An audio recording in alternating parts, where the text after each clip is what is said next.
வணக்கம். எவ்வளவு பெரிய உயர் பதவியில் இருந்தால் என்ன? திடீரென துணை ஜனாதிபதி ஜெகதீப் தன்கருக்கு அதிர்ச்சி கொடுத்த முதலமைச்சர் ஸ்டாலின். அதிர்ந்து போன மத்திய அரசு.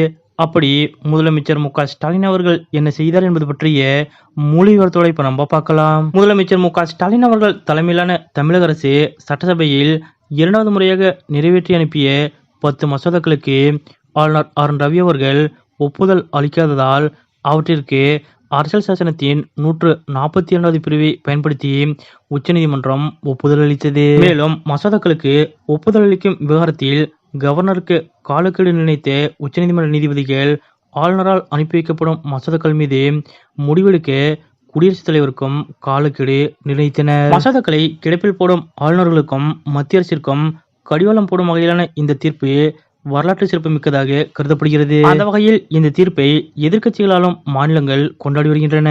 ஏனெனில் முன்னதாக குடியரசுத் தலைவருக்கு உச்சநீதிமன்ற நீதிபதிகள் அறிவுறுத்தல்களை வழங்கியது மிகவும் அரிதான நிகழ்வுகளில் மட்டுமே நடந்துள்ளன. இந்த நிலையில்தான் குடியரசுத் தலைவருக்கு உச்சநீதிமன்ற நீதிபதிகள் அறிவுறுத்தல் வழங்கியதற்கு குடியரசு துணைத் தலைவர் ஜெகதீப் தன்கர் அவர்கள் கடுமையாக விமர்சித்தார். அதன்படி இந்த விவகாரம் தொடர்பாக துணை குடியரசுத் தலைவர் ஜெகதீப் தன்கர் அவர்களது கருத்துக்கு திமுக கடும் எதிர்ப்பு தெரிவித்து வருகிறது. அந்த வகையில் உச்சநீதிமன்றத்தின் தீர்ப்பு குறித்து துணை குடியரசுத் தலைவர் ஜெகதீப் தன்கரின் கருத்து அறமற்றவை என்று திமுக துணை பொதுச் செயலாளர் திருச்சி சிவா அவர்கள் தெரிவித்தார். மேலும் அரசியலமைப்பே உயர்ந்தது என்பதை நிர்வாகம், நாடாளுமன்றம், நீதித்துறை ஆகிய அமைப்புகள் மறந்துவிடக்கூடாது என்றும் அவர் சுட்டிக்காட்டினார். இந்த நிலையில்தான் முதலமைச்சர் மு.க.ஸ்டாலின் அவர்களும் துணை குடியரசுத் தலைவர் ஜெகதீப் தன்கரின் கருத்துக்கு பதிலடி தரும் வகையில் சில கருத்துக்களை தெரிவித்திருக்கிறார். அதாவது உச்சநீதிமன்றத்தின் தீர்ப்பு குறித்து துணை குடியரசுத் தலைவர் ஜெகதீப் தன்கர் அவர்கள் விமர்சனம் செய்ததற்கு பதிலளிக்கும் வகையில் பிரபல ஆங்கில செய்தித்தாளில்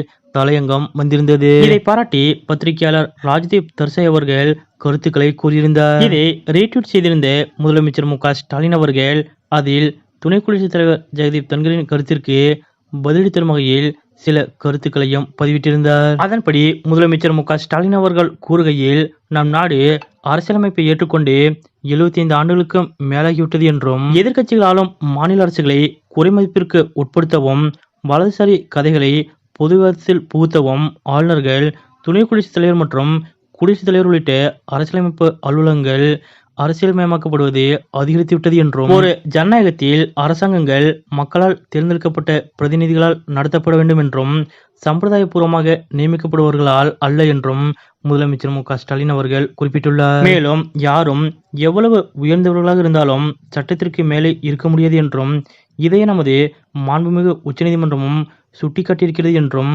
முதலமைச்சர் மு.க.ஸ்டாலின் அவர்கள் குறிப்பிட்டுள்ளார். அத்துடன் உச்சநீதிமன்றம் வழங்கிய வரலாற்று தீர்ப்பு தவறான வழிமுறையை சரி செய்யும் நகர்வாகும் என்றும், எனவே இந்த வரவேற்க தகுந்த சீர்திருத்த நடவடிக்கை பல ஜனநாயக விரோத சக்திகளை நிலைக்குலைய வைத்திருக்கிறது என்பதை என்னால் புரிந்து கொள்ள முடிகிறது என்றும் முதலமைச்சர் மு.க.ஸ்டாலின் அவர்கள் கூறியுள்ளார். அதாவது துணை குடியரசுத் தலைவர் ஜெகதீப் தன்கர் அவர்களை விமர்சிக்கும் வகையில் முதலமைச்சர் மு.க.ஸ்டாலின் அவர்களும் இது போன்ற கருத்துக்களை பதிவிட்டிருக்கிறார். அதன்படி முதலமைச்சர் மு.க.ஸ்டாலின் அவர்களது இந்த பதில் சமூக வலைதளங்களில் வைரலாக பரவி வருகிறது. எவ்வளவு பெரிய உயர் பதவிகளில் இருந்தாலும் சட்டத்திற்கு கட்டுப்பட்டவர்கள்தான் என்று துணை ஜனாதிபதி ஜெகதீப் தன்கர் அவர்களுக்கு பதிலடி தரும் வகையில் முதலமைச்சர் மு.க.ஸ்டாலின் அவர்கள் கூறியுள்ள இந்த பதில் பற்றிய உங்களுடைய கருத்துக்கள் என்ன அப்படிங்கிறத மறக்காம கமெண்ட்ல குறிப்பிடுங்க.